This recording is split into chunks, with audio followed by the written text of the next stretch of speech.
Ate May, dito na ako sa Palomo. Kita mo yung bahay. Buo na. Naikabit na nila yung mga amakan. From malayo pa lang, oh. Kita na.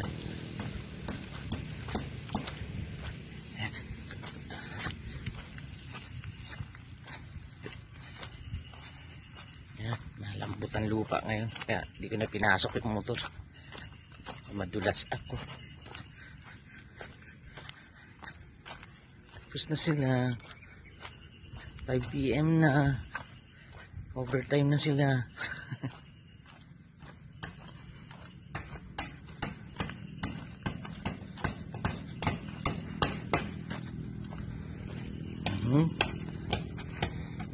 Nabuo na yung ano mo, amakan mo.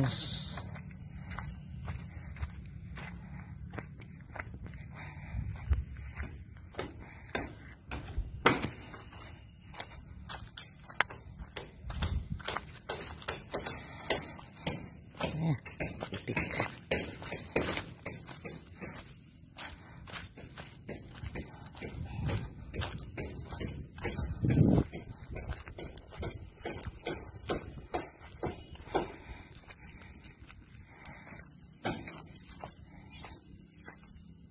Wow.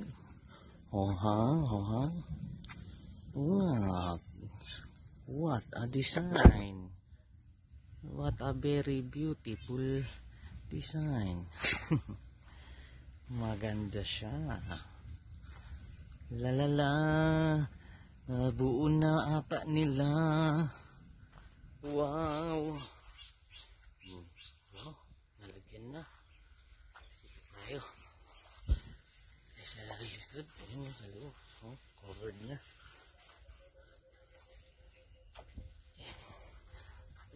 Let's ikot-ikot. Nalagyan na nila.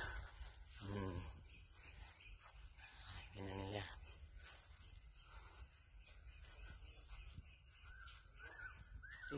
Ikot. Butik na yun dito.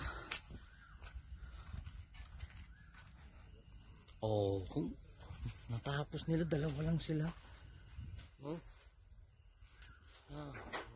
Hindi na lang, suporta-suportang kahoy na lang. So kaya na nila magsimento, bukas simento. Pag simento na sila. Ayun, closed no.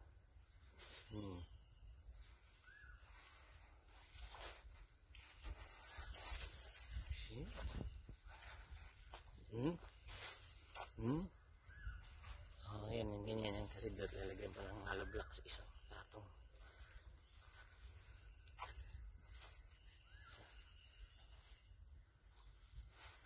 Ayan, naikot kita sa bahay. So, ayan, pasok naman tayo sa loob.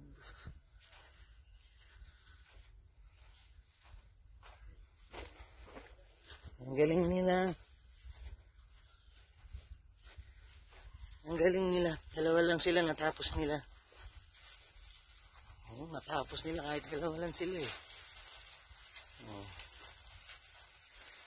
Diba? Anong oras na ba? Nag-overtime sila. Past 5 na. Yan. So, kita mo ang gano. Kahit dalawa lang sila gumawa, nabuo nila. Okay na. Pasok kita sa loob ng kwarto. Here we go.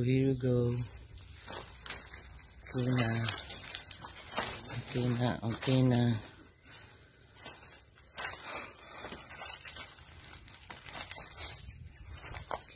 Pwede na sila mag-simento naman. Stop na muna. That's all for 4 minutes.